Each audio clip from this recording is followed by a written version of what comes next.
What kind of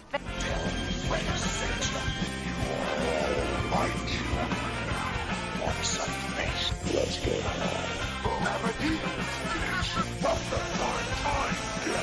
Don't fall asleep. Hello and welcome to Horror Court Trash Over, the show that discusses all the masterpieces and trash pieces of genre cinema. I'm Gary. And I'm Chris. And we're still at Freddy's. We are still at Freddy's. It's been 4 weeks now. It has. 4 weeks at Freddy's. A fifth one coming up next week. So that means this is the penultimate episode. It's been a long-ass October, isn't it? It has. But it's been a pleasure because, as you know, this is our favourite horror franchise. My joint first with Scream. But with every franchise, except Scream and except The Evil Dead. Well, with most franchises comes a dud. Yes. And last week we spoke about one of the duds in the Nightmare on Elm Street franchise. But, you know, there's still enough there to warrant it being a good film, technically. Part 5, Dream Child, it was a disappointment. Yeah. We came to the conclusion last week that Dream Child was a disappointment considering the films that had come before. Mm-hmm. This... disappointment's not the word. It is, yeah. I don't really understand how they thought that this was going to be the final one, and they thought fans would be okay with it. This week we are, of course, talking about Freddy's Dead, the final nightmare from 1991. Thankfully, it wasn't the final nightmare. This film has always baffled me. I've always just... I've never been able to figure it out why they thought any of this was a good idea. Having watched Never Sleep Again documentary, we've learned that they were sort of going for like a John Waters / Twin Peaks kind of vibe, which you get in certain scenes, but it's executed so badly throughout the rest of it that it's kind of like it's lost on it, really. It's a confused film, and we're gonna spend the next however long shitting on it. I'm not gonna lie, we are. But it's such a weird film that it still has its fans. Yeah, it does, and I can see what they were going for, but they didn't quite get there, and it's a shame because you say, you know, the Twin Peaks is my favourite TV show of all time. John Waters is my favourite director. This should be made for me. Freddy's Dead should be my kind of thing. The camp, the silliness that we've come to expect from these sequels now, it is there, but there's a disconnect for me. And it's still entertaining, but just not for the right reasons. Oh, I'd still the weird thing is when again. I think about this film, I think, is it that bad? Is it really that bad? And then I watch it and I'm like, fuck, it really is. Like, when you think about it, it's like, this should be a good film. But then in reality, it's like, no, it's really not. Like, I often think it's just misunderstood, and because I really want to like it more than I do, but it's just bad. It's just straight up bad. There's a weird nostalgia there, I suppose, that makes me go back and watch it. Yeah. Yeah, it's difficult. Obviously, the blame is on the Jump Rope Girls because they're not in it. So that's where it went wrong, obviously. That's true. It didn't jump the shark, it jumped the rope. Well, or didn't jump the rope. Speaking of jumping the shark, this is New Line Cinema's first film in 3D. And it's only the last 20 minutes or so that's in 3D. Was 3D in any way impressive in 1991? Had that boat not sailed? I mean, yeah, it doesn't feel like this is one of the resurgences because obviously, you know, you had your monster movies in 3D back in the 50s and 60s and so on. And then you had your big popularity of big popular 3D phase, should I say? I don't know the word for it. A 3D boom of the 80s. You know, it was popular then. The 90s didn't really seem to have one. I didn't. I remember it. Obviously, Spy Kids 3D was really popular in the 2000s, and then it was about 10 years maybe after that that the Real D came along, and then that was really big. But around this time, this just seems really random that this is in 3D. But that's what you get. You get your red and blue 3D. Yeah. That was so popular, 50s, and then had a resurgence. And then you had your Real D. That's what, where it's not red and blue anymore. Mhm. You can actually see properly the colours on the screen with the 3D as well. And that's huge. And that's in some way continued till now. The Marvel films come out in 3D, all that business. Then you get into 4D territory. I didn't think in 1991 it was such a big deal. No. I didn't think. I mean, I wasn't old enough at the time to understand any of it.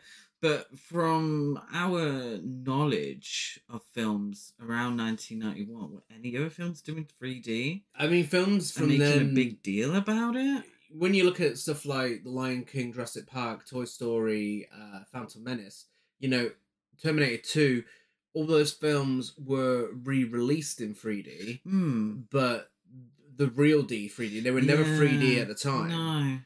No. So yeah, this is strange to me, and the sequence is fucking awkward to watch.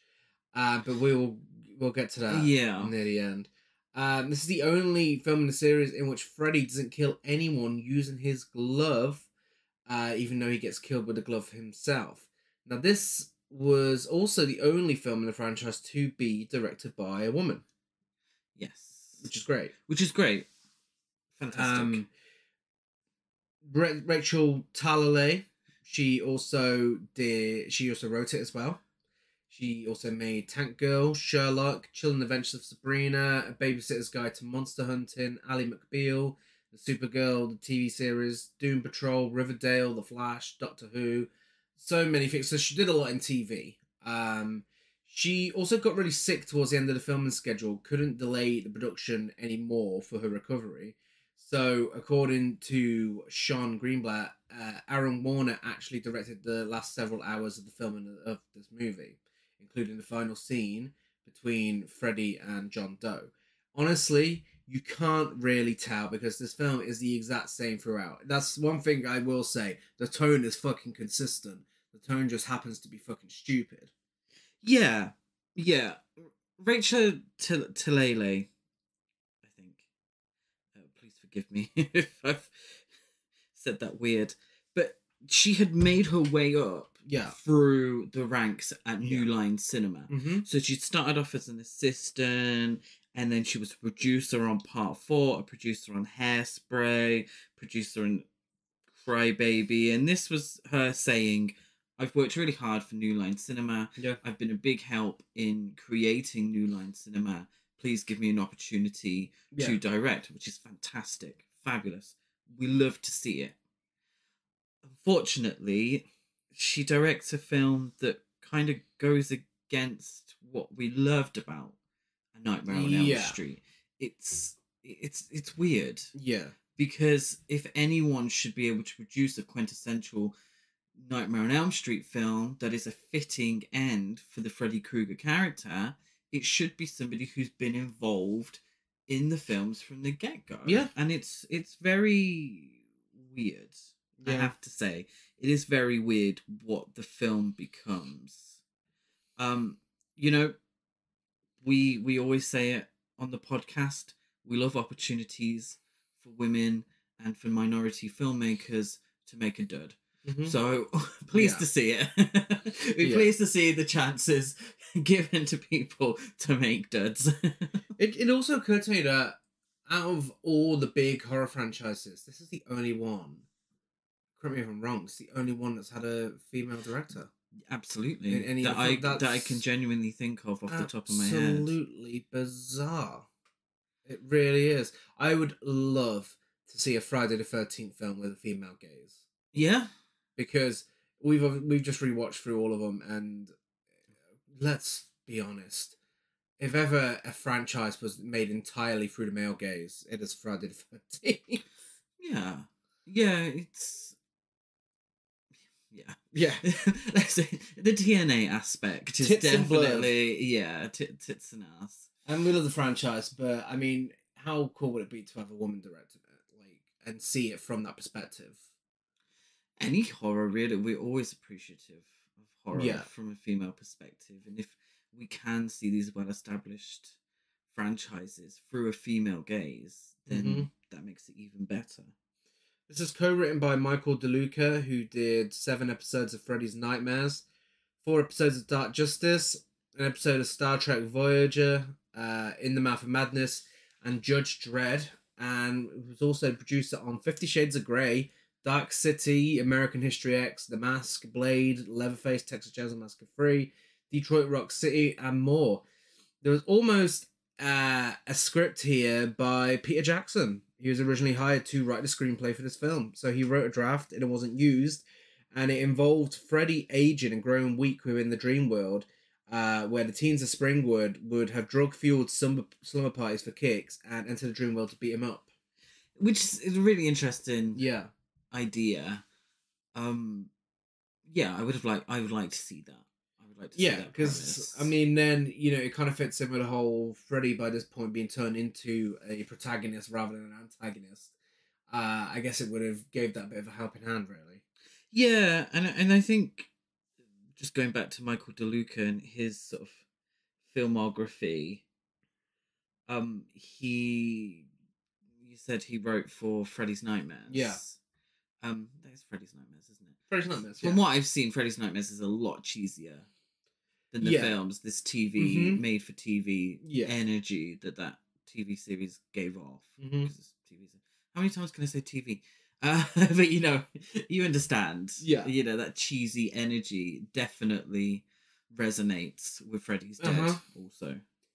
And another thing that I think this film does wrong is breaking away into a different story with new characters for the last film. Now, this wasn't always the case. A 16-year-old Jacob Johnson, the son that was born to Alice in the previous film, The Dream Child, was a major character in the original script written for the film by Michael Almereyda. He was originally the film's John Doe character. In this first draft of the film, Alice, now in her 30s, is killed by Freddy. Taryn, Joey, and Kincaid from Dream Warriors also returned as the Dream Police. In the script, Taryn was the Blade Cop, Joey was the Sound Cop, and Kincaid was the Power Cop. So, Rachel Talale, I swear we've said her name different every time, has stated that she greatly disliked the original script and that the replacement script by Michael DeLuca saved the day. DeLuca also said that he was surprised he wasn't asked to write the screenplay in the first place, as he had done a similar last-minute rewrite on The Dream Child. Well, I mean, that's probably a good reason for you not to fucking write a screenplay. There's been speculation that although the script wasn't used, the John Doe in this film may still be Jacob. In the original script of Freddy's Dead, Alice was killed and Jacob became the main protagonist. However, this seems unlikely as Freddy's Dead takes place 10 years after the events of Part 5, which would make Jacob 10, whilst John is in American/cinema world 15 to 17. 15 to 17. This is only a theory, however. More evidence to John possibly being Jacob is his belief that he could enter Spencer's dream, an ability that he would have inherited from Alice.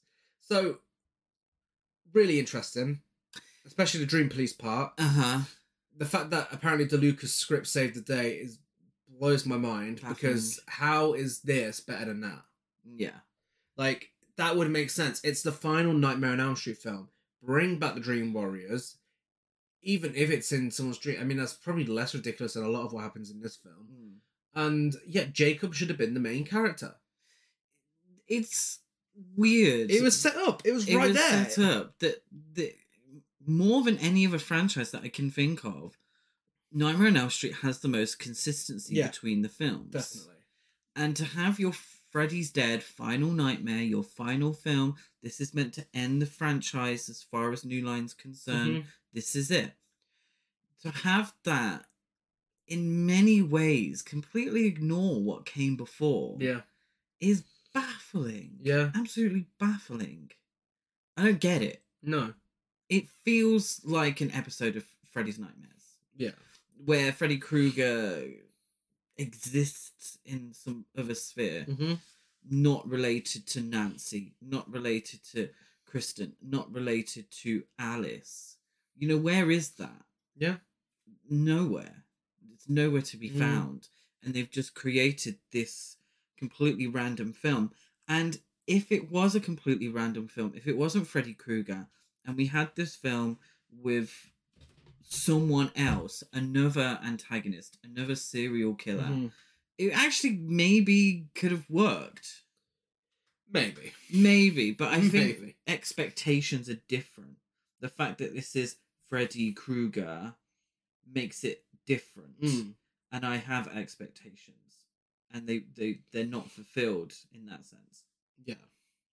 It's based on characters by Wes Craven, of course. It's made on a budget of $11 million, and it made $34.8 million at the box office. So again, you know, still doing great. There's a bit of executive meddling. A rare after-the-fact example. When the movie was in US theatres in 1991, it ran 100 minutes, featuring many character moments and introductions. Maggie's foster mother doesn't just randomly show up near the end of the film. However, for whatever reasons, New Line Cinema cut the film down to 88 minutes for all the home video releases, which is all that's been available to this very day. The German version of the film was cut down from 100-minute version, also featured many of the scenes removed from the home video version. What the fuck's that all about? Like, what? Why would you want to remove scenes? It's had its theatrical release. It's made money. Why would you want to chop a bunch of scenes for it? That's so stupid. Like, there's a reason it's such a rare thing to happen. Yeah. It's dumb. I can't even think of an explanation as to why they would do that. Why the meddling? Yeah. Should we talk about who tries to give performances in this film? In a section we like to call, "Hey, I know you." First up, we have Lisa Zane. We have Lisa Zane as Maggie Burroughs and, spoiler alert, Catherine Kruger. She was in The Nurse, Monkey Bone, Evil Never Sleeps, Later Days, Table for One, Stolen from the Heart, Her Deadly Rival, Unveiled, Pucker Up, and Bark Like a Dog, and more. So, Lisa Zane in this film, what the fuck was she trying to do? Yeah, let's get it out there. Let's lay it on the table because I'm gonna say it a lot. The performances in this film are absolutely atrocious. They really are. Yeah. They're terrible. I don't know what the direction was. I'm not even sure if you can blame the actors. I feel like with films, if the performances across the board are really bad, somebody has told the cast to act that way. And I genuinely feel that. I genuinely feel, because I don't think FYI, I'm not including Robert Englund in this. No. Because I think someone just says to Robert Englund, do your thing, and he does, and it's great. But I think across the board, the actors have been given some direction that hasn't worked. Because they are really bad. Really bad. Don't ask me to explain this, but the acting in this film gives the same energy as Ramona on the runway in Real Housewives of New York. I don't know why. I don't know how, but that is the exact energy it gives me. The eyes are popping. The eyes are popping. It's a sort of like cartoonish. It feels like she's not meant to be there. Yeah, like a fish out of water. Really forced. I can't explain it, but that's exactly what the acting in this film gives me. I know, I understand what you mean. It's like people who aren't actors have been pushed into this film and told to act. And especially when the 3D comes into play. Yeah. Fuck you know. But shockingly, they're all capable actors. Yeah. With accomplishments. They all are. So I understand what you mean. It is like it's like that guy who went for an interview with the BBC and they mistook him for an interviewee, and he ends up on the screen being interviewed for something he knows nothing about. It's that energy. Yeah. It's really weird. But again, as you said, you know, Robert Englund as Freddy Krueger, the star of Stranger Things, Urban Legend, you know by now. We know. It was all he's never bad in this role. He's never failed as Freddy. Yeah, and he's so good here as himself out of the makeup as well. You know, he's great. He's great, and no complaints with Freddy with Robert Englund whatsoever. Leslie Dean as Tracy Swan, again another bizarre performance. Star of Dynasty, Plump Fiction, Midnight Ride, Movie Madness, Almost Pregnant, Girlfriend from Hell, an episode of Freddy's Nightmares, 976 Evil, and more. Yeah, she actually got punched in the face by Robert Englund during their fight by accident. Bless her. Yeah, again, nothing to say about this until we get into it because it's just bizarre. Yeah. Yefet Koto as Doc, star of fucking Alien, Homicide, Life on the Street, Live and Let Die, Midnight Run, Murder She Wrote, The Running Man, Stiletto Dance, Almost Blue, Stolen Hearts, Friday Foster, The Thomas Crown Affair, so many films. Real prolific actor. Again, he looks like he's, forgive the pun considering the film, sleepwalking throughout the entire film. Yeah. Real capable actor. Yeah. Fantastic. Yeah. What is he doing here? What is he doing? What direction has he been given? Yeah. Because, number one, he's barely used in the film, let's be honest. And number two, whatever scenes he's in, it's weird. It's weird. It's weird. I don't know how to describe it, but it's weird. Yeah. He's a completely different film. Everyone is in a different film. Yeah. I don't know which one he's in. Yeah. But everyone seems to be in a completely different film. Yeah. Someone who isn't awful because he plays a stereotype is Breckin Meyer as Spencer Lewis. Yeah. Star of Clueless, Rat Race, Road Trip, The Craft, Josie and the Pussycats, Escape from LA, Garfield, The Insider, Robot Chicken, Unpregnant, 54, Go, and more. Yeah, he's a stoner stereotype, so he does everything he needs to do, and there's really nothing more he can do. So, by that, it's fine. Yeah, Breckin Meyer, I've always kind of liked his energy in films. It is a weird one in this one because he's a stereotype. I mean, it's fine. He would do pretty much the same character much better in Clueless. Yeah. So, and he doesn't get killed. His death scene's also strange. Yeah. But we'll get into that. Definitely. Ricky Dean Logan, the guy who gets the biggest standout scene of the film, plays Carlos Rodriguez, and he was in Back to the Future Parts 2 and 3, Red Rooms, Psychotherapy, Buffy the Vampire Slayer movie, the 90s Fantastic Four movie, Psycho Sushi, Straight Jacket, and more. Yes, that is Straight Jacket as in the gay Straight Jacket film. Oh, wow. He was also in Baywatch, Forbidden Paradise. Oh, well, he was originally cast as John Doe, but the role of Carlos spoke to him more, and that was the one for which he lobbied. There we go. Between a rock and a hard place, really. Is there anyone else you want to mention? Not really. Well, there's a few cameos that we'll obviously get into from famous people. But yeah, no. Other than that, no one really.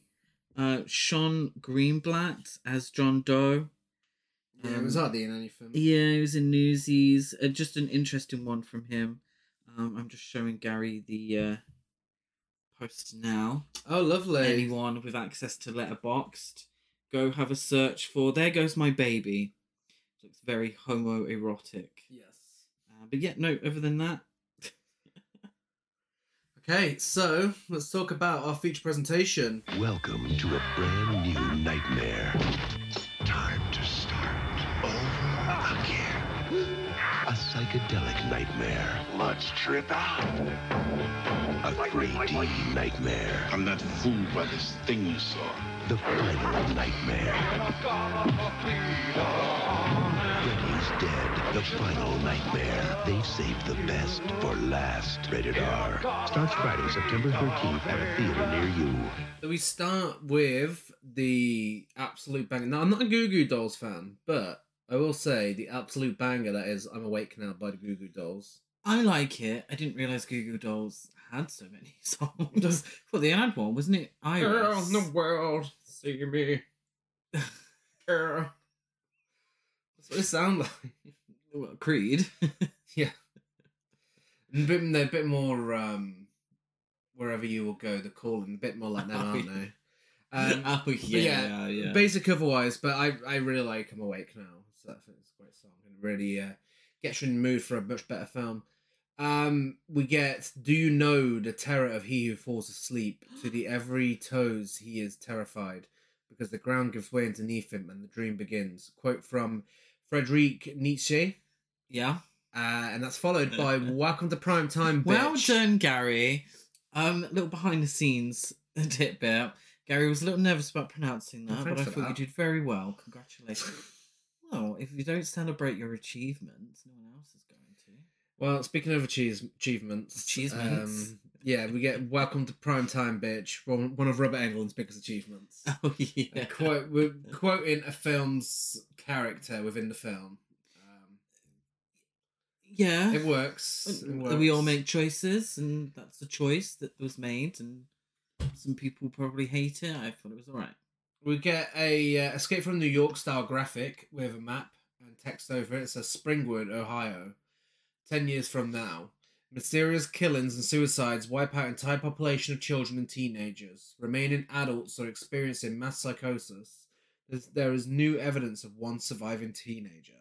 So the idea of this film is Springwood's been wiped out. There's only one kid left.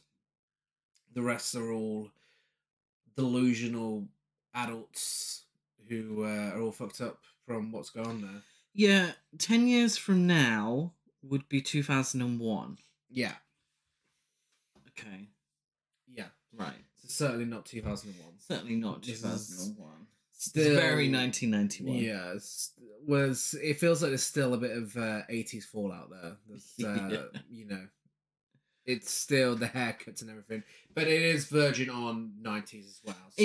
It's Gen X. Yeah. Very, very Gen X. So the only surviving teenager, John Doe, is on a plane and getting nervous because of the turbulence. A little girl tells him that Freddy's going to help him because he's the last.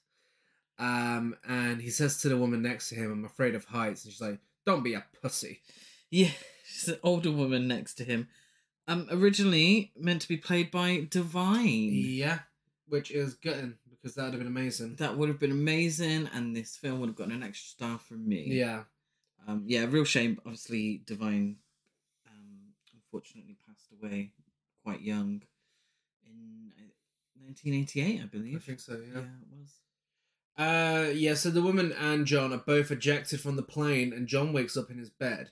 He realises he's still asleep when his bed is fallen from the sky, and Freddy appears outside of his window on a broom and wearing a witch's hat and cape. And he says, I'll get you, my Freddy, and your little soul, too. Okay, I need to address this. This people hate this. Yeah. People absolutely hate it. I, as a friend of Dorothy, don't mind a Wizard of Oz reference. No. Love Wizard of Oz, one of my absolute favourite films. It'll always get a smile out of me, any reference. A Nightmare on Elm Street in 1991, referencing the Wizard of Oz, the 1939 film, like, okay, it's stretch. It may be a 1939 film, but it is stood the test of time, and it's always referenced, like, even to this day. I don't mind this. I really don't. I think it's really camp. I think there's never a wrong time for a Wizard of Oz reference. It's, well, lucky for you, we get another later on. Well, yeah. For me, though, it's too cartoonish. It is, and that's the whole film. Yeah. The entire film is too cartoonish. It might as well be a Looney Tunes. Yeah. You know, Bugs Bunny would do this reference. The Looney Tunes would do this reference. You would get fucking Daffy Duck having a meltdown and Bugs Bunny coming out the window dressed as the Wicked Witch. Yeah, it's strange because obviously the last one, it had a bit of a darker tone to it, The Dream Child. It still had your Freddy jokes in there and his quips and whatever. But it took a darker turn, and even, your films like Dream Master, Dream Warriors, very much horror comedies, but there's still that darker side to them. This has a handful of those type of scenes, but it's predominantly just this whole cartoony thing. It feels like, aside from a few scenes, it could be made for kids. Yeah, absolutely. Because Freddy's makeup, now this is my biggest issue with this film, is Freddy's makeup does not look anywhere near as good as it did in the previous films. It looks quickly thrown on, it looks really toned down, and it's just like, it just looks like a family-friendly version, which is weird to say for a burn victim, but there's something... It just looks plasticky, and I think the special effects are good in the film, but his makeup just feels half-assed. You know what I mean? Yeah, no, I completely agree. It's my least favourite Freddy makeup out of all of the films. I feel like this could have been a Saturday morning cartoon episode. So taking the Freddy's Nightmares one step further and having a cartoon based on Freddy Krueger. Yeah. Number one, I think actually would have really worked. Yeah. Obviously keeping it quite adult orientated. I think that really would have been great. But in the context of a live action film, it doesn't work. No. It's kind of stupid. It is, and I think that's my problem. And I'm going to say the word a lot. A lot of the choices made in making this film feel really stupid. Well, we're about to get a whole bunch of stupid in these next few scenes. Yeah. So the house lands on Elm Street, and John goes for a walk before randomly falling down a big hill for a while. He takes a real long-ass tumble. With really stupid noise, like, whoa, whoa, whoa. And it's like, just constant. Like, okay. And we're still getting the opening credits at this point. And then, as if things couldn't get even any more stupid, he spots Bob Shay. That's the end of the sentence. No. He goes to a little pop-up bus station and gets given a bus ticket by Bob Shay, who's really going for it here with his acting. He thinks this is his big moment. Like, he's wearing the Freddy glove. He's like doing an evil laugh at him. It's fucking cringe. He's probably, well, I mean, okay. The next film is real Bob Shay's moment to act. It is, but as himself, so I don't know how much that counts. I mean, the next film is his best performance yet. No, random SM bar bartender in an SM bar. That's my favourite. Yeah, this whole scene is just so Bob Shay, shut the fuck up, sit down, just get off camera. What are you doing? The bus arrives with Freddy driving it. Oh, he hits John, and John stays attached to the bus.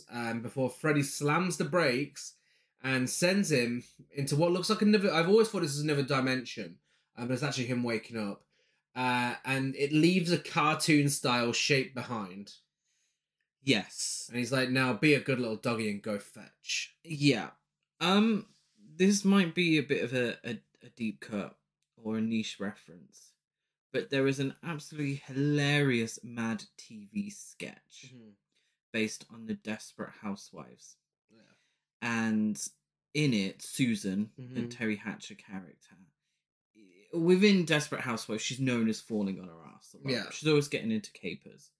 And it really takes it full throttle with this Mad TV parody of the series. And she's like, whoa, whoa, whoa, and at everything. She's falling over, she's tumbling, she cannot keep on her feet. This is what that felt like. Yeah. It felt like I was watching that Mad TV parody where he was like, whoa, oh no, oh, help me, oh, and stupid. Yeah. Yeah, it's and this is like, at this point, we're meant to believe this is going to be our lead character in the film. And, oh, you big silly, what you doing? Yeah. I mean, gone are the days cartoon of shapes. Nancy Thompson. I know, yeah. He wakes up just outside of the Springwood city limits whilst Hold Me Down by Johnny Law plays. City limits. Love that song. But due to a head injury, he doesn't remember who he is or why he's there.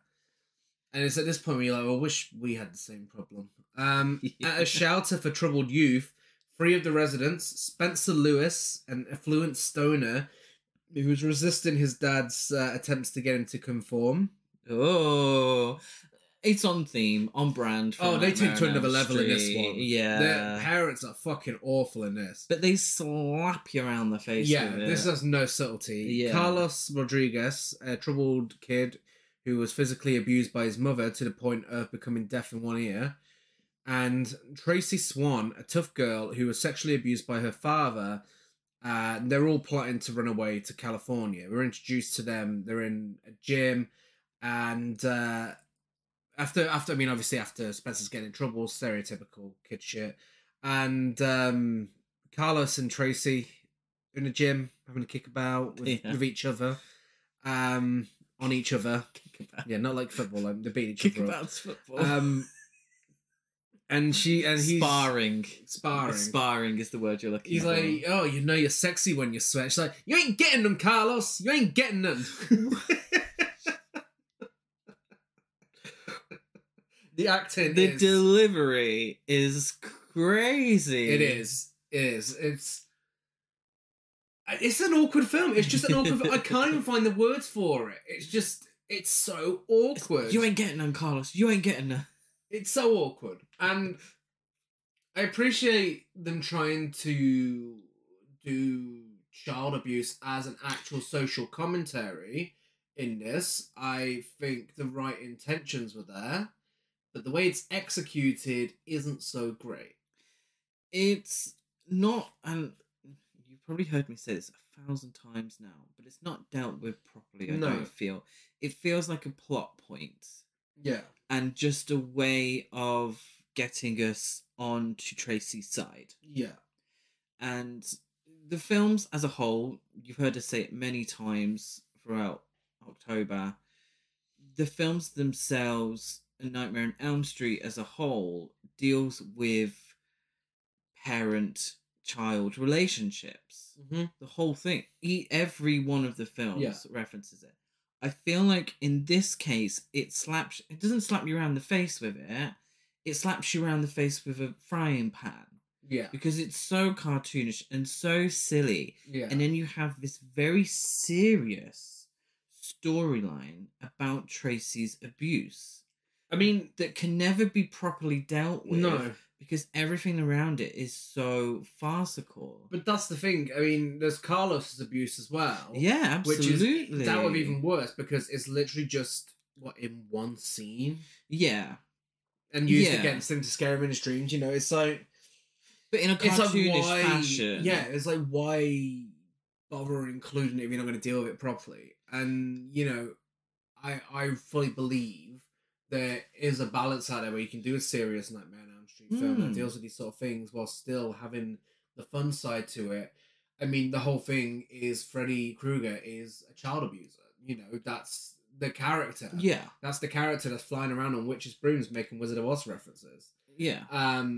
You know, and I think it's easy to forget that a lot of the time. So I think it's fine to have it serious, but not to the point of the remake serious, where it's just depressing. Yeah. So, yeah, I mean, I think there's a fine line between the remake and between this, where they could come together and make something good out of this, but in this film, it's not the one. No, because then you have... It's a jarring change of tone. Because you have Spencer, who's, oh, my rich daddy doesn't understand me. I want to be a stoner, and he wants me to follow in his footsteps. Which is legit, you know, which is very Gen X. And we've seen it before in the franchise. But compared to Carlos and Tracy, it's like, get over yourself, mate. Yeah. These two have gone through physical abuse. Yeah. And you're having a whinge because your dad wants you to put on a suit and get to, you know, business. Well, yeah. I mean, in his exact words, he doesn't want to be like his dad and doesn't want to date rape co-eds and play football. Yeah, which is a stupid line. Yeah. It is a very silly line. But again, you know, something that could have been dealt with had it been explored a little more. Yeah, absolutely. The police find John and take him to the shelter where he becomes a patient of Dr. Maggie Burroughs. Before John arrives, Maggie has a chat with therapist Doc. All he gets is Doc. Doc, that's his name. As in, what's up, Doc? Yeah. Who tells her that Tracy requires dream therapy, not conventional therapy. They both have a look at an Emerson County Museum poster he has in his office with snake-looking sculptures on it. And he explains that they are ancient dream demons. Supposedly, they roam the dreams of the living till they find the most evil, twisted human imaginable. They give him the power to cross the line from our dreams into reality. Heads up, we didn't need to know this shit. Like, obviously, you know where that's going, and we didn't need to know why Freddy could haunt people in their dreams. Who gives a shit? Like, that's not what people come to this franchise for. They don't want that sort of backstory. We don't need the backstory. We also don't need the backstory at the last hurdle. No. This is Freddy's dead. I don't care. I didn't care throughout the 5 previous films, No. and I certainly don't care now. Do you know what made this film so much better? What? If number 1 they hadn't killed off Nancy Thompson in part 3, Yeah. and if Maggie Burroughs was Nancy Thompson, Mm-hmm. and you ignored the whole spoiler alert, guys, Maggie Burroughs being Freddy Krueger's daughter, you completely ignored that, and you had, you know, I mean, actually, to be fair though, you're just ripping off Dream Warriors. Yeah. They should have just remade Dream Warriors. Yeah. Maggie notices a newspaper clipping from Springwood in John's pocket, which causes her to fall asleep and dream about a little girl running around a garden with her dad.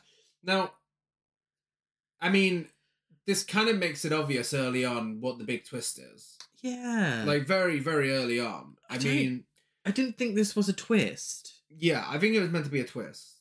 Like, I think... And then again, I suppose she's included in the marketing, referring to him as her dad. Because I kind of feel like, so in this flashback, you have very clearly Robert Englund's voice saying, "Come to daddy," to a young girl. Yeah. This is the young girl from the plane earlier that spoke to John Doe. So all the advertising has Lisa Zane very prominent, as far as I've seen. You know, the whole idea is that Freddy's child is going to be the one that eventually kills him, blah, blah, blah, blah, blah. So I don't know why, number 1, we don't just see Robert Englund's face in this scene. Yeah. And number 2, why the whole John Doe character not being Freddy's child is such a big surprise. I'm also confused by the fact that these flashbacks appear to take place in like the 50s, 60s. Yeah. It's giving Edward Scissorhands. Well, let's take in mind it was meant to be when, you know, all this happened when Nancy was young. Yeah. So, and this is 2001. Yeah. So, I mean, by this point, Lisa's age should be like in her 50s. Yeah.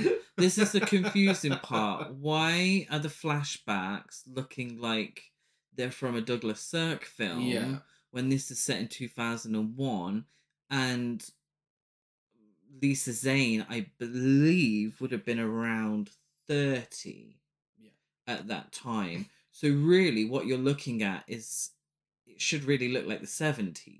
Yeah. But then that also would mean that the whole John Doe red herring thing really wouldn't work because they're too far apart. I don't actually think they were that far apart in age in real life. No. But in the film, Lisa Zane doesn't look too far apart in age from Robert Englund. But I mean John Doe character. So he's meant to be what, 17? Yeah. It confuses me. It confused me.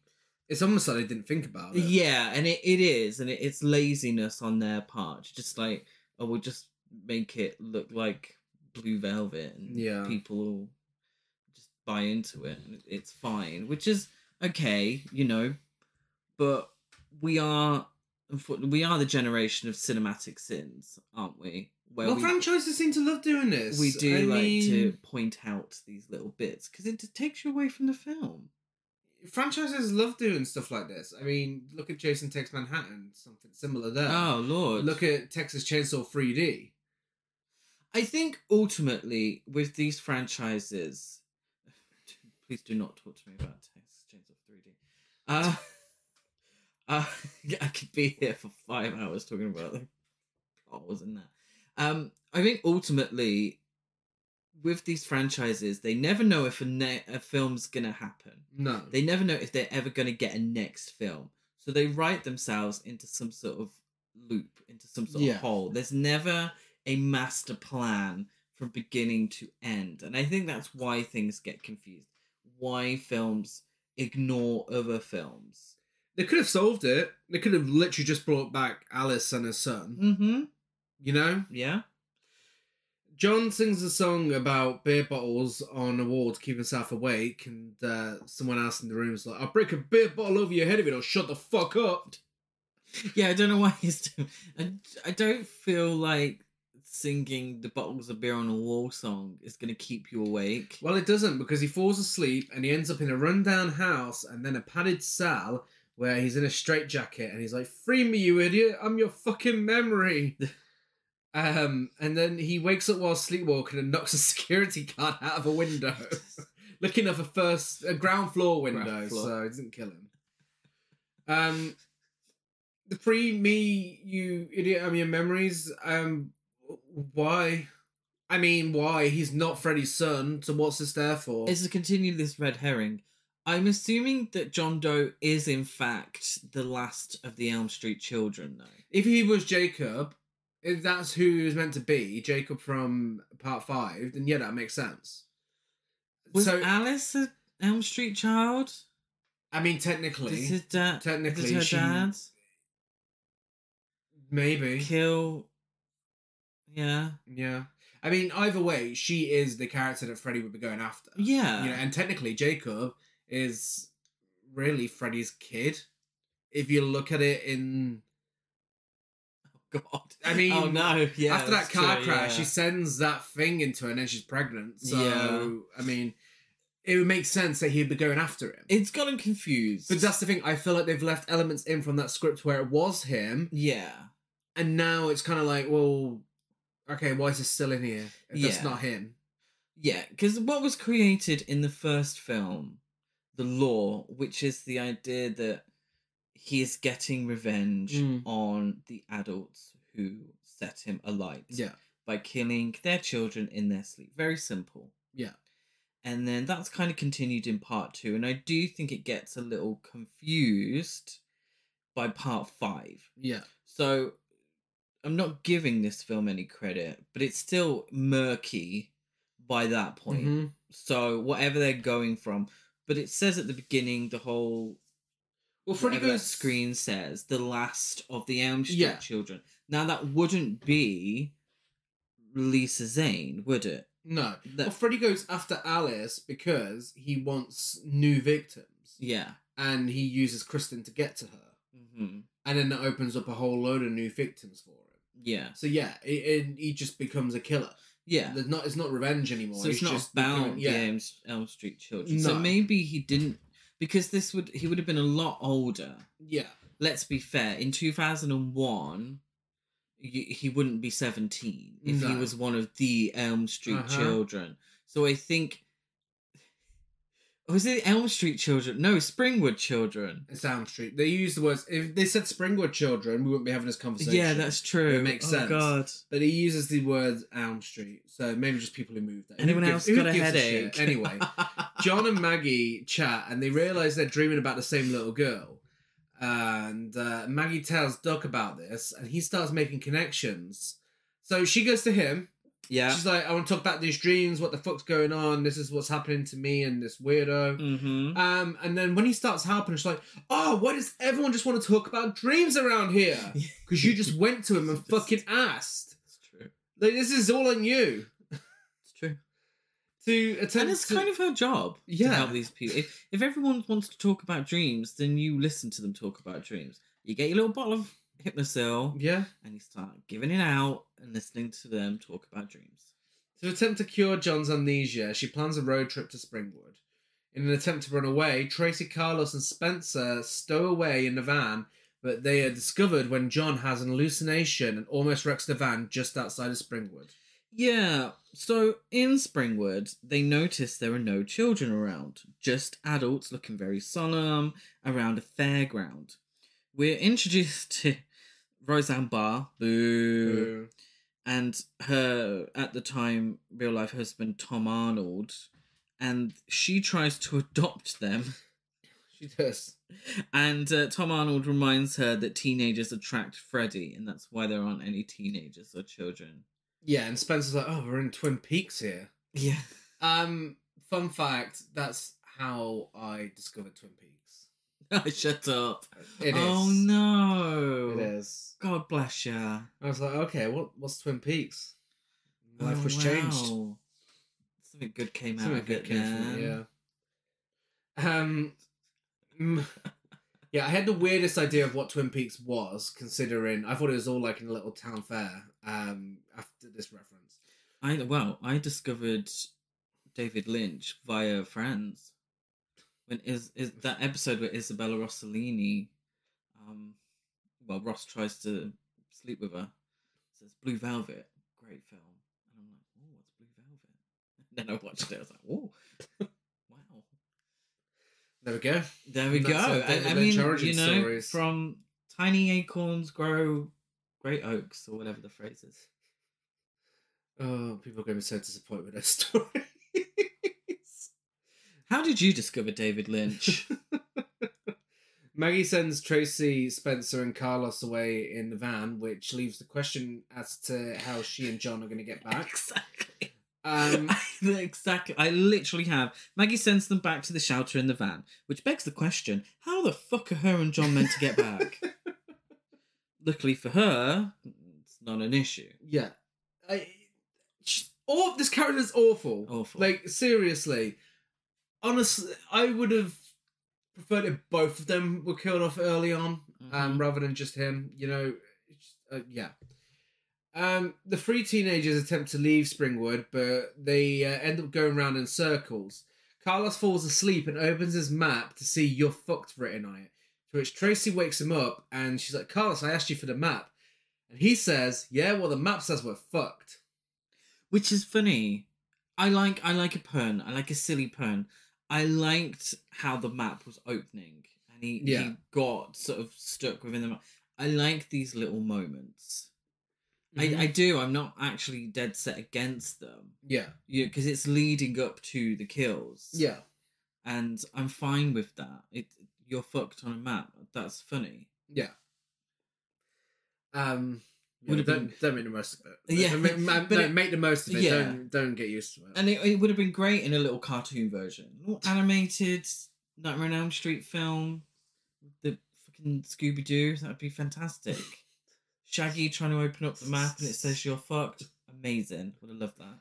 Well, John and Maggie visit the Springwood school and discover that Freddy had a child. Now, when I say this leads to a bizarre series of events, I'm not kidding.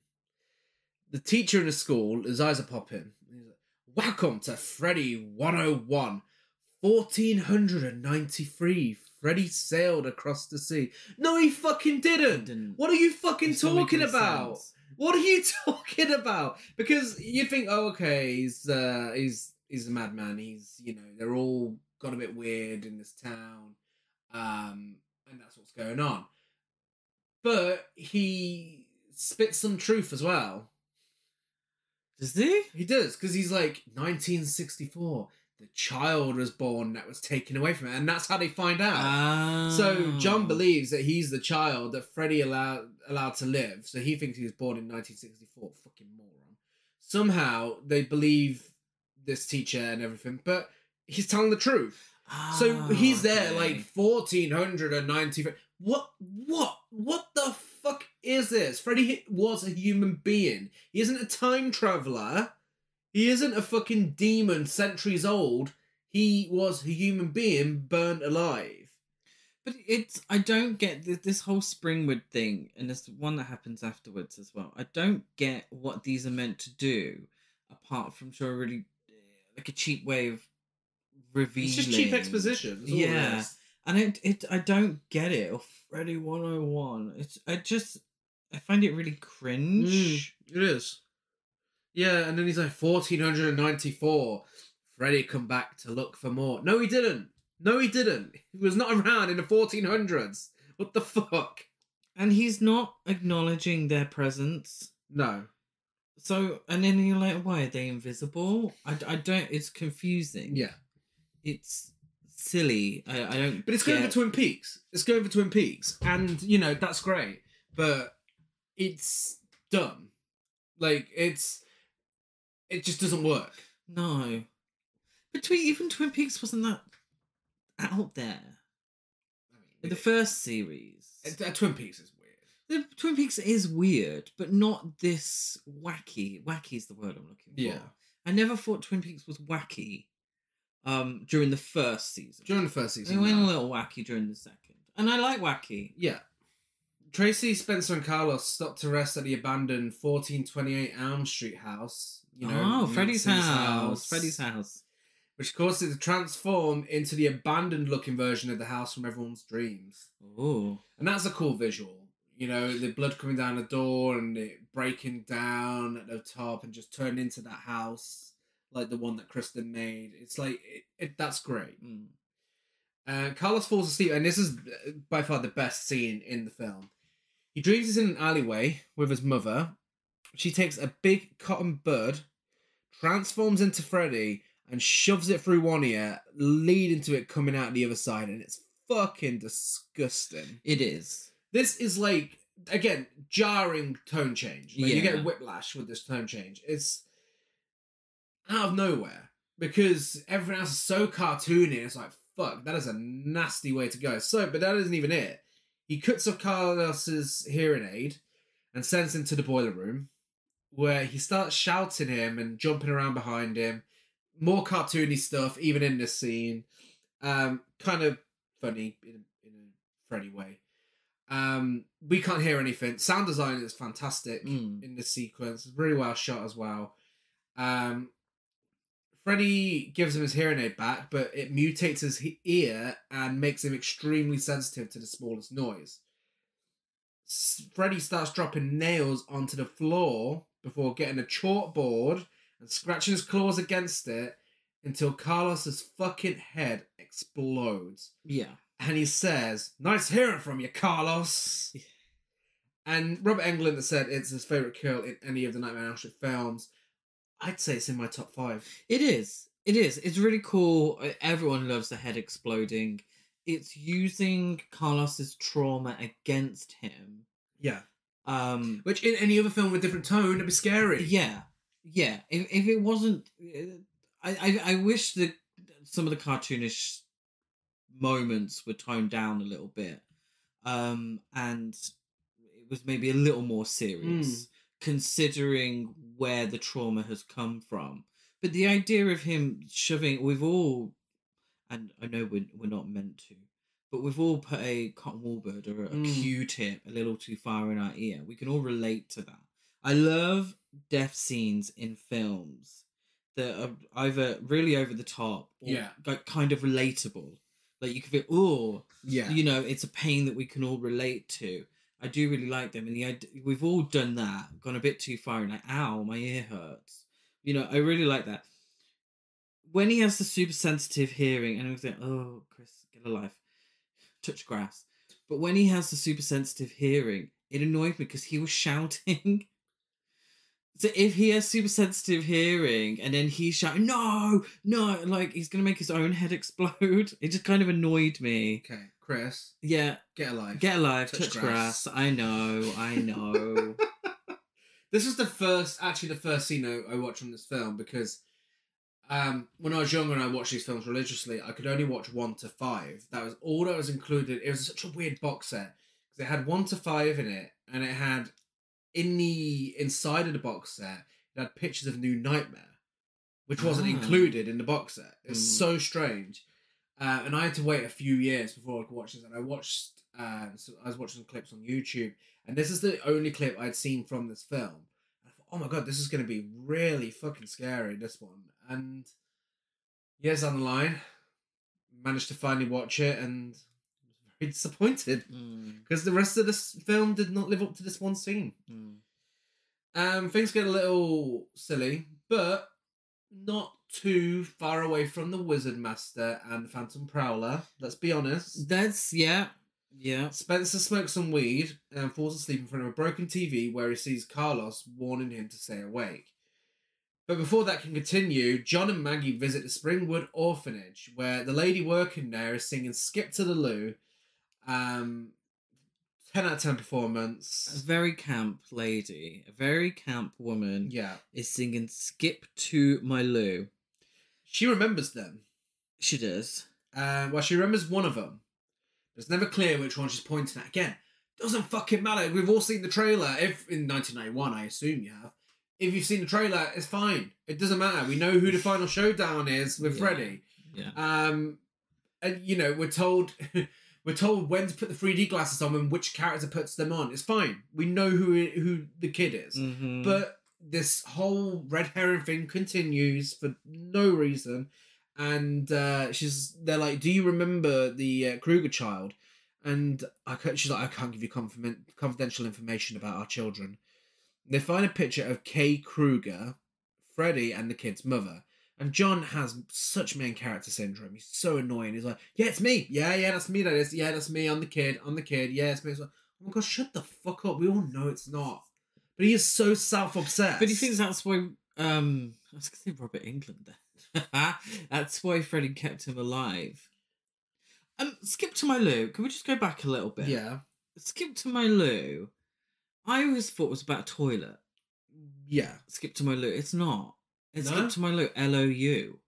It's like a nursery rhyme.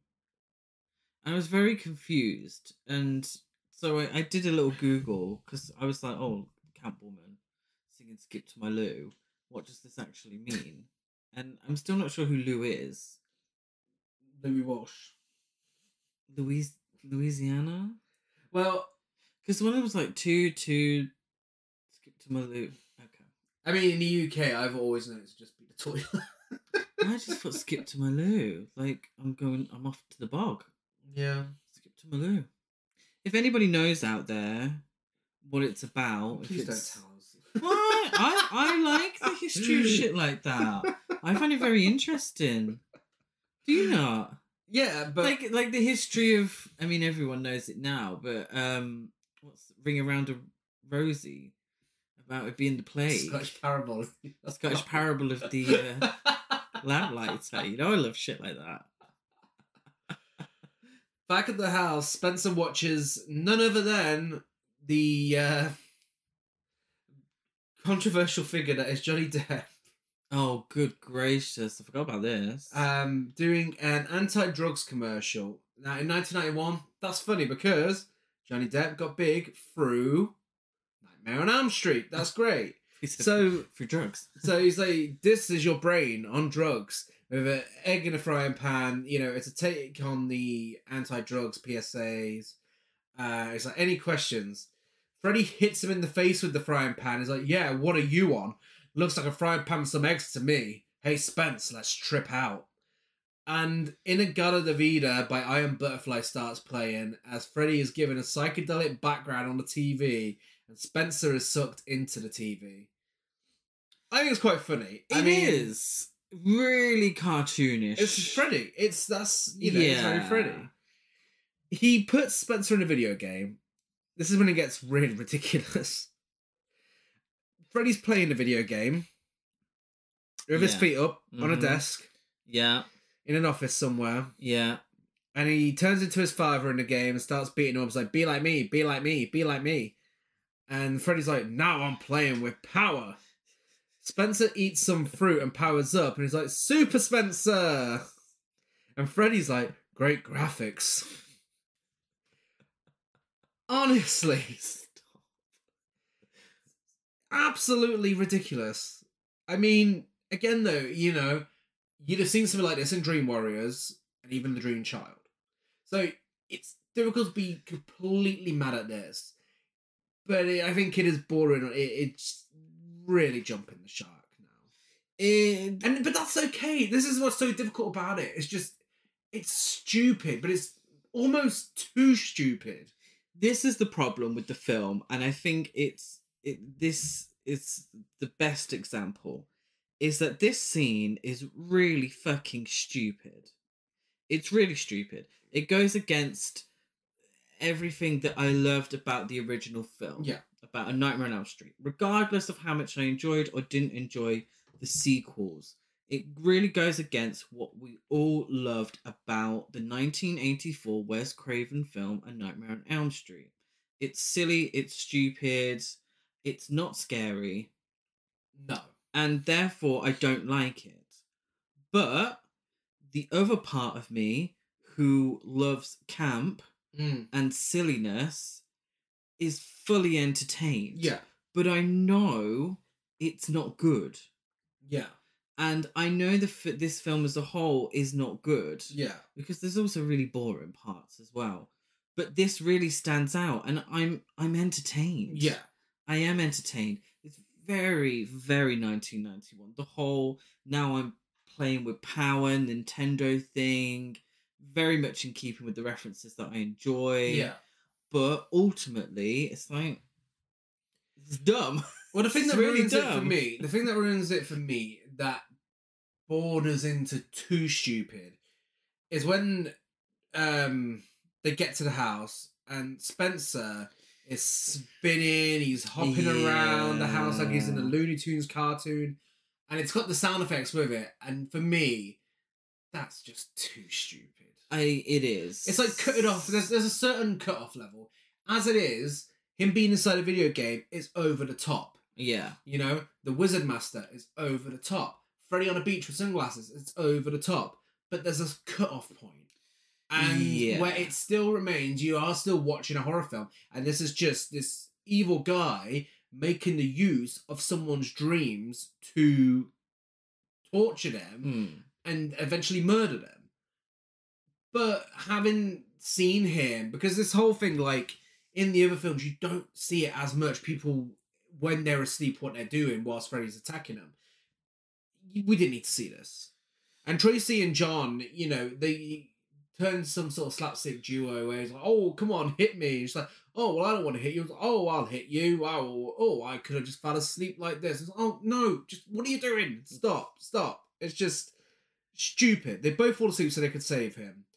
Tracy kicks the controller out of Freddy's hands, but he starts using his power glove instead and kills Spencer. He's like, what do you know? I beat my high score. Yeah, they were told they weren't allowed to use the power glove, or Nintendo would take issue with them. Bob Shea decided to do it anyway. Yeah. Rachel Talalay really wanted it in, so they did. And she did say on the documentary that the sales of the power glove went up after the film came out.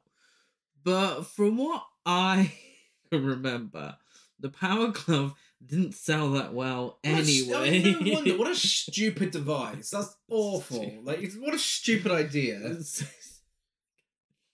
I would love to give it a go. But really, yeah, incredibly stupid. Pretty inconvenient as well. Very inconvenient. Tracy does some flips and tricks and confronts Freddy. She's almost killed, but Maggie wakes her up. John, on the other end, is still asleep and starts dreaming of being in bed again. First, the house zooms out of Earth. John wakes up again.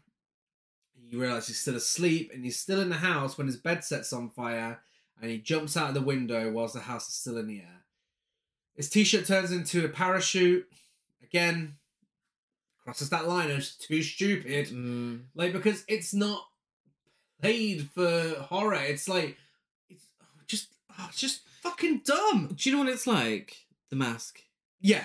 That's exactly what it's like. Definitely like The Mask. Yeah. Which is a great film. Love The Mask. Yeah. But doesn't work with a child molester and killer. Yeah. at the forefront. No, it doesn't work. Maggie and Tracy take John back to the shelter.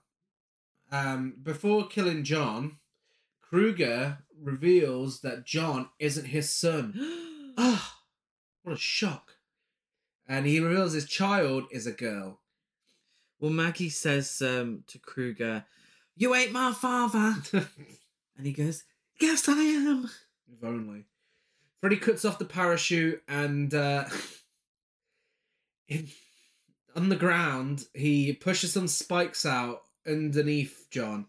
And for a moment, he breaks the fourth wall and is out of breath just looking at the audience. Like Wile E. Coyote. Yeah. Yeah. John falls onto the spikes, and as he dies, he tells Maggie that Freddy had a daughter, not a son. Yeah. I don't care about John. So No. I don't, and then it's silly. I think him dying is meant to be a twist in itself. Like, Yeah. oh my god, good. I'm John glad he's died. dead. The guy we didn't really care about, Yeah. and it's never really explained who the hell he was anyway. By the end of the film, the biggest problem with this, and I know I keep saying it, but I actually think this is the biggest problem. The more we discuss it and go through it, the biggest problem with this film is the fact that now John is dead. We have no more kills. Yeah. There are 3 death scenes in this film. Yeah. Carlos, Spencer, and John, and that's it. Which is one of the weakest things about The Dream Child. Yeah. You know, it's like, you're a slasher film. Why do you have a low body count? Exactly. Like, you know, Friday the 13th gets to the point where they're just throwing in random people for just a few seconds, just so there can be more kills. I mean, I'm not necessarily saying I want that with Nightmare on Elm Street, but I'll take it over this. But if you are a sequel and a cheesy one, Yeah. you're going to have to give me more kills. Yeah. You're going to have to give me more of those scenes. The highlight of this film is Carlos's death scene. I need more of that. And if you're going to introduce all of these characters, I'm going to need some of them to die. You know, why have Spencer's dad there representing yuppie culture if you're not going to kill him off? Yeah. Why does Doc exist? Yeah. He doesn't do anything at the end. Why? Well, I mean, I suppose he does. He's the reason the whole third act happens. Exactly, but he should have been killed. I'm sorry. It should have been Maggie and Freddy one-on-one against each other. The original film actually doesn't have many death scenes either. No. But we get to know the characters. Because we're not inundated with too many characters in the first film, we don't, we care when people die. Yeah. Because we know them. We actually give a shit when these scenes happen. But you've introduced too many characters in this one. And so I really couldn't care less if Spencer lived or died. Imagine if we went on a killing spree in the little Elm Street town fair. And killed like Roseanne Barr and the teacher and all them. That would have been great. Yeah. Yeah, exactly. We've seen him do it at a pool party in part absolutely. 2. Just do that again. There's no reason for Doc and Tracy to survive. No spoiler. There's no reason for them to survive this film. No. He should have came through John in the same way he did through Jesse. Then that way he would have brought it full circle. That bit of lore from part 2 would have came back. And he should have gone on a killing spree in the remainder of Elm Street. Yeah. That would have been great. Yeah. Freddy says, it's travelling time. And we get the weirdest bit of CGI. I can't... Like, Freddy puts his hand up and just transports himself into Maggie's mind.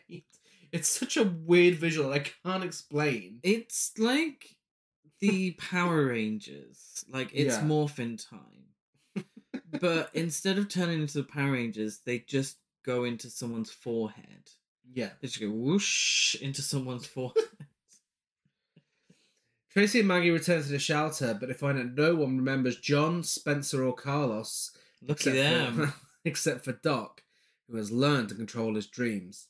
So Maggie goes back to her house and she's like, Mother! Mother! In a reference to our Lord and Saviour Nancy Thompson. And she finds her adoption papers and realizes that she's Freddy's daughter. Her birth name was Catherine Kruger, but her name was changed to Maggie Burroughs when her father was arrested and subsequently murdered. Oh, Catherine Kruger. Do you think it's like the Kardashians when they're all K's? All alliterative. I hope so. This confuses me. Okay. Yeah. So it suggested that Freddy, that they took Catherine away from Freddy. Mm-hmm. So he took their kids away from them. But I thought she was taken away because he'd already killed all the kids. Yeah. So I don't get it. Which way around is it? Yeah. Like, and then you're getting into the territory where it's like the whole Freddy backstory. Yeah. Is that he was murdered because he was a child abuser. Yeah. That's it. That's all it needed to be. Yeah. That's scary enough as it is, that this guy's coming back in their dreams because to get revenge on the parents for killing him. Yeah. To stop him from abusing their kids. This whole throwing his daughter into the mix, and now that's the reason that they took her away from him because he's a child murderer, so he's murdering their children. Yeah. In revenge, even though they should be already dead. This is the, and then in the flashback scene, it's someone throwing is it a Molotov cocktail? Is it called when it's in the bottle through a window of some sort of cabin? Yeah, but he was killed in the boiler room. Yeah, in that big warehouse. Yeah, and that. So it's, and this is the part of the film that annoys me as well, is that you have Rachel Talalay. We have said it different. I'm so sorry. We have said it differently every time. But we have this director who has worked on the films, who has been a part of these films. If anyone should be able to turn around and say, no, I don't think that's right. Yeah. It should be her. That's what I don't get. And I suppose because we're such big fans of of the Nightmare on Elm Street series that we notice these things because we do love these films so much that we notice this. We notice that it's not in keeping with the law up to this point. And again, you might say, Chris, get a life, touch grass, but it does annoy me. No, this is annoying. And I tell you what, The Empire Strikes Back is one of the greatest films ever made, but it has a fucking lot to answer for. The obsession of franchises having twists where someone's family member is, a villain. Oh my god, it is an obsession. Halloween, Jason Goes to Hell. It's like Hellraiser 3, come on. Like, it doesn't need to happen. It doesn't. It doesn't need to be a family member, and that's where this film goes so wrong. We didn't need Freddy's kid. He didn't need to have a kid. No. This didn't need to happen. It's all about family. Well, she has a dream again that night, and this time it's revealed that Freddy is the adult in the garden with the little girl and his wife Loretta, and she's discovered some things in the basement that she promises not to tell anyone about. The little girl goes to the basement and finds multiple gloves with knives for fingers and pictures of kids. So then it's revealed the girl in the dream is Maggie, and we get her as an adult in her child dress, and it looks fucking stupid. It looks silly, really, really silly. Yeah. And also, why has he got knives? Why has he got the glove before he becomes Freddy Krueger? Yeah, when we see him in the original making. The very first thing we see in A Nightmare on Elm Street, the very first glimpse of Freddy Krueger that we ever get is him creating this glove. It's so annoying. Yep. Yeah. The little girl in, so she's revealed to be Maggie, and Freddy reveals to her that she's his daughter, Catherine. And that's why he killed the kids of Elm Street to get revenge on their parents, taking her away from him.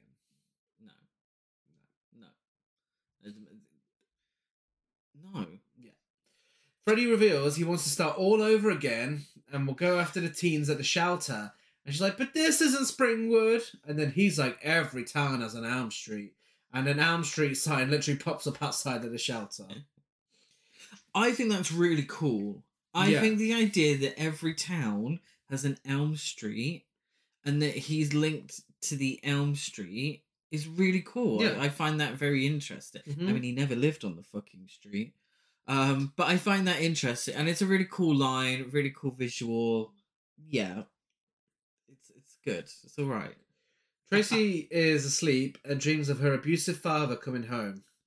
He attempts to molest her, but when she bashes his face in with a kettle and starts shouting about how her dad is dead. And again, tonal whiplash. Mm. You know, how can you go from the cartoony Looney Tunes sound effects to this? Yeah. And, you know, her dad gets up and his face is all mashed up. And then he transforms into Freddy and he's like, what's with kids today? No respect. And it's like, obviously we know Freddy's the comedian by this point, but after a scene where her dad tries to molest her, really? It feels cheap. Yeah. It feels like a real cheap plot point. And it shouldn't be. And I understand times change. We are over 30 years removed from this. But it doesn't feel nice to watch. It doesn't feel good, which is what a horror film is meant to be to a certain degree. But when you have it paired with all the now I'm playing with power stuff, it's weird and jarring. Yeah, she starts beating him up and he's like, kung fu this, bitch. And starts fighting back. She burns her arms on a stove to wake herself up, and when she does, her burn marks are still there. Freddy confronts Doc in the gym. Freddy does a cartwheel, and Doc beats him up with a baseball bat. Freddy gets back up, and he gives a great speech where he says, sticks and stones may break my bones, but nothing will ever kill me. Well, let's see now. First, they tried burning me, and then between each one, he cuts off a finger, and we get the green blood shooting up like the original. Yeah. Going to be the final film in the franchise, reference the original. That's great. Then they tried burying me, another finger, and there's like, but this is my favourite, and it's his middle finger, of course. It says they even tried holy water, but I just keep on ticking. And then he says it's because the dream people promise him, the people who gave him this job, promise him that he can keep coming back. What's the job? Killing people. But for his revenge. Yeah. I don't get it. If he had sold his soul, you know, the Devil and Daniel Webster style, that would have made sense. Well, Doc survives this. His alarm wakes him up, and he tells Maggie and Tracy that Freddy's power comes from the ancient dream demons who continually revive him, and that Freddy can be killed if he's pulled into the real world. Maggie decides that she will be the one to enter Freddy's mind and pull him into the real world. In a bizarre series of events, Doc's like, if you really want to see what's going on or whatever, you're going to need this. He gives her a pair of 3D glasses. The cardboard red and blue version. Yeah. Yeah. This is the point where it feels like too much of a cheap gimmick. Mm-hmm. And it feels like this film was only made for this 20 minutes of film. Mm-hmm. And it feels like a Universal Studios ride. Yeah. Like one of the cutscenes on the Universal Studios ride was like, oh, well, if you want to do this, you need to put on your 3D glasses. This being in a film that you can only watch now in 2D really is the tip of the iceberg for this film. I think it's a shame that we can't watch it in 3D anymore. Yeah. Because it is going to look hokey. It is going to be silly. It's going to be stupid. And I think it's a real shame. We watched Friday the 13th, part 3 recently, and we agreed that if it wasn't in 3D, it'd be a much worse film. And the 3D parts are the fun parts. So I think it is a shame that we're not able to watch this in 3D. I don't know why. It just can't be asked. Yeah. Can't be bothered. Yeah. Zoom in. But I think even in 3D, no, I think even with the 3D, It'd be this plot point that she has to put on 3D glasses for this to happen, it doesn't make any kind of sense at all. In a franchise where it's fantasy, even then, this is so stupid. It's never explained why these 3D glasses give it his power. Yeah. Like in the other why he films, has a pair. Yeah, in the other films, people just go to sleep and that's it. They can get Freddy. But that's the dream world. So what she's doing is going into Freddy's mind. Yeah. And all along, all they needed to do that was a pair of 3D glasses. Wonderful. When shown theatrically, audience members were given one pair of 3D cardboard glasses and taglines were printed on it. And the inside had standard... they had adhesives for attaching to standard glasses. Okay. And an advertisement on the outside of one arm was for House Party 2. Nice. Yeah. Yeah. The audience they're trying to target this film, comedy audience. Oh, yeah, of course. Yeah, maybe, yeah, House Party 2. So, yeah, she enters Freddy's mind, literally. And in his mind, she learns that Freddy was teased as a child, abused by his foster father, Alice Cooper. Oh, okay, yeah. What? I've just realised that this whole abusive Alice Cooper foster father thing is going to be in 3D. Yeah. Is meant to be in 3D. Yeah. Oh, look at his kid being abused by his father in 3D. Nice. Woohoo! Yeah. Alice Cooper said that he has to be in films all the time with his makeup persona. But he agreed to be in this film, not only because he's a fan of the series, but so that he could play a character without his makeup. And yeah, there we go. He has like 3 lines. Yeah. Barely in the film. You can tell he really takes it seriously. It is. I quite liked his little cameo in Prince of Darkness, though. John Carpenter film. I prefer his sextet cameo. Oh, God, yeah. Yeah, so Freddy also inflicted self-abuse as a teenager, which we'll get to see in 3D. Murdered his wife, where she discovered his murderous tendencies. Oh, yeah. So this is 3D. Yeah.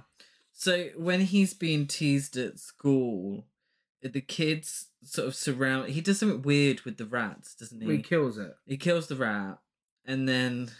Which is weird. The kids aren't horrified. That's correct. They're not horrified. They just sort of gather around him and start chanting, "Son of 100 maniacs, son of 100." It was stupid. It is.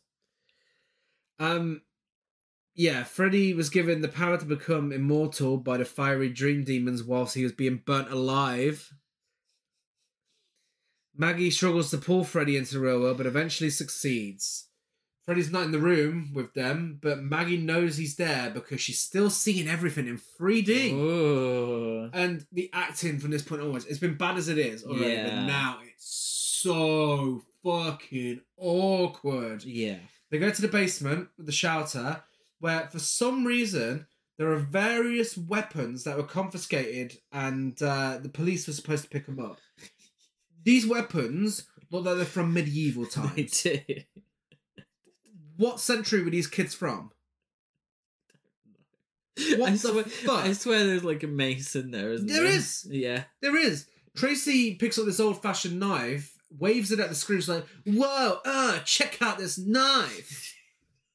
What do you mean, check out this knife? It's just a fucking knife. What are you doing? The thing is with Tracy, and I don't think we've explained it enough, Tracy as a character, and we understand that she has PTSD. Yeah. A lot of trauma there.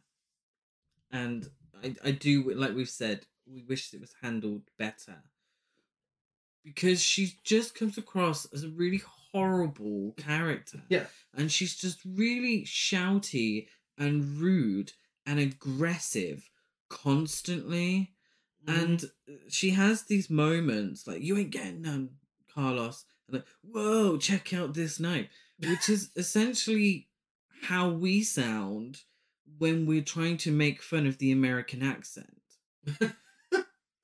whoa, check out this knife.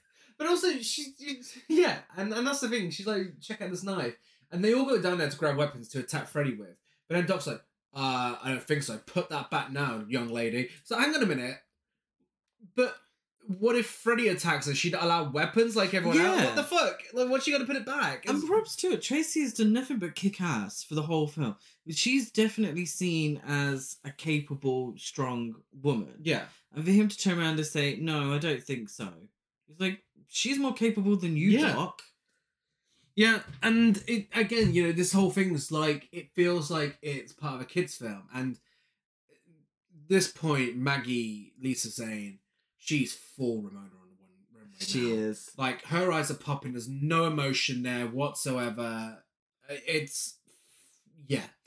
She finds Freddy out of drag in the cellar, and he tries giving her his sob story like he's on the X Factor before he tries attacking her, but she knocks his glove off and grabs it herself.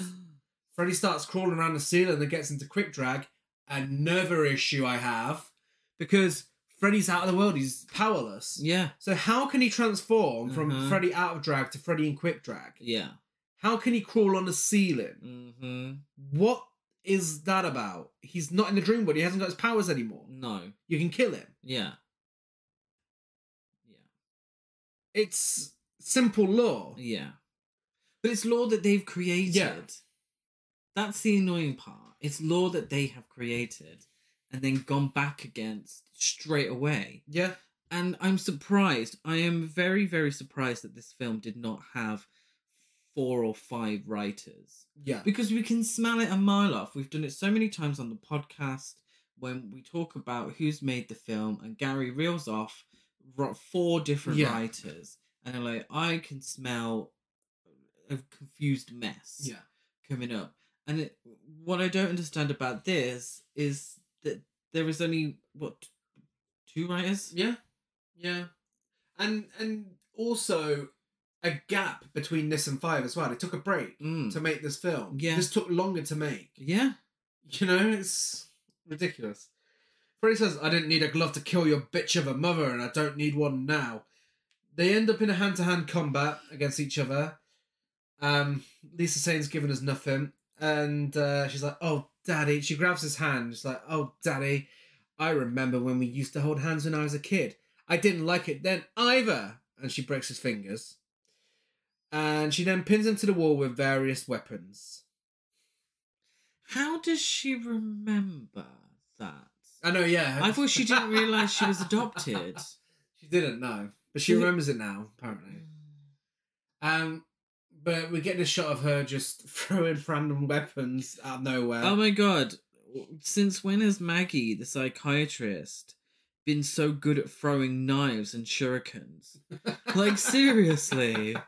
Why do they have that? Enraged by the knowledge of what he's done, Maggie puts on the glove and stabs him through the stomach with it, embedding the glove's claws into a steel support beam and leaving Freddy suspended above the ground. Tracy tosses Maggie a pipe bomb, which she shoves into Freddy's chest, and she says to him, "Happy Father's Day." It's not Father's Day. What the fuck are you talking about? Oh, because that's her dad. Oh, Happy Father's Day. Yeah. Oh, I get it. And then Freddy's like, kids. He explodes. The 3 dream demons escape and fly away because they can't revive him in the real world. Yeah. And Tracy, Doc, and Maggie, they have a laugh about it. Forgetting, the people that were murdered earlier on. I know. She takes off the 3D glasses. She folds her arms. She's still having a giggle. And she's like, Freddy's dead. That's it.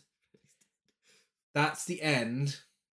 That was supposedly the end of the Nightmare on Elm Street franchise. We're given a montage of all the best bits from the previous 5 films. And some bits from this film as well, whilst the Razzie-nominated Why Was I Born? Freddy's Dead by Iggy Pop plays. And when I was watching all these clips from all the other films, I just wish I was watching those instead of this one. Everything Remains the Same by Junk Monkeys plays after that. and we're giving one final R.I.P. for Freddy. When she says Freddy's dead, Yeah. she didn't even know who Freddy was until, 2 days before? Yeah. I don't get it. The producers actually planned a spin-off film in which Freddy Krueger's spirit possesses the body of Lisa Zane, and she continues her father's murderous killing spree.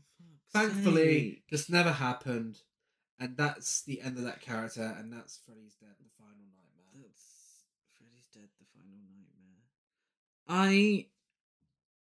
I'm struggling. I have a struggle here. Here? Yeah. Because there's part of me that really fucking detests this film. And it's justifiable. Yeah. But then there's the other part of me who loves cheesy shit. Yeah. And had an alright time with it. And those two parts of me are in conflict right now. Yeah. I'd never skip it. I would never skip it because I love the franchise so much. Yeah. And I love Robert Englund and I love his performance as Freddy Krueger. And there are moments in the film that I like. Mm-hmm. That if I did a highlight reel of all my favourite moments from the franchise, I would include a couple of moments from this. Yeah. Carlos's death scene and no, struggle's real. Oh no, just Carlos's death scene. There we go. I would include one scene from this film. Yeah.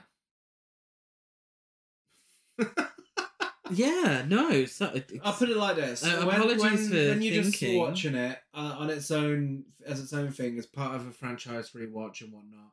It's an entertaining bit of trash to laugh at. When you're watching it for a podcast, it's infuriating. Yeah, watch with friends. I think. Yeah, watch with friends is my recommendation. But it's shit. But it is. Yeah. Whoa! Check out these awards. Biggest Queen, I've had to go with Tracy. I'm sorry, I can't give it to Maggie. No, I can't. No, She's so fucking I think annoying. Tracy. I like Tracy. I went with the Skip to My Lou lady. She was kind of camp. Do you know what? Oh my god! Do you know what she was giving? What? The Prancer-sized woman. Yeah. Oh my god! That's why I was standing hard. The Prancer-sized woman. Love her. Biggest gasp, I give it to Carlos's death. The entire thing. I give it to those dumb-looking dream demons. Best dialogue I have. Nice to hear it from you, Carlos. 2 for Carlos. You ain't getting none, Carlos. You ain't getting none. And that's camp. I give it to Lisa Zane, lifelessly moving things towards the camera for 3D effect. Yeah. I went with Freddy as the Wicked Witch. Ratings, I give it 2 confiscated medieval weapons taken from the cellar of a shelter for troubled youth out of 10. Without a risk assessment. Without a risk assessment. I went with 2 Skip to My Lou out of 10. Masterpiece, trash to be trash, basic or a camp or bunch of fun. It's trash. It's trash. It's trash. If you ask me when I'm not analysing it for the podcast, I'd say trash to piece, but analysing it and realising just how bad it is trash. Yeah. Yeah, once if I'm sat on some grass and watching it, I think I'd give it trash to piece, but it is trash. It's available on DVD, Blu-ray, and video on demand. And if you enjoyed this, I recommend checking out Friday the 13th Part 3 and 3D for a better 3D time. If you enjoyed this, I recommend checking out the Leprechaun series of films. Yeah, it's very campy, cheesy one-liners. So, we are Horror Cult Trash over on Facebook and Instagram and TikTok, and Horror Cult Trash on Twitter. I'm Dead at Gaz92 on Letterboxd, Gazmo205 on Instagram, and GazCruise92 on Twitter. I'm Chris Barker823 on Instagram and Letterboxd. And we're also Gas Horrorfest across social media as well. Big thank you to anyone who came along to our Ghostwatch screening. Oh, yes. And sold out screening. Sold out, and it was amazing. Very pleased. So if you listen to this and you came along, thank you very much.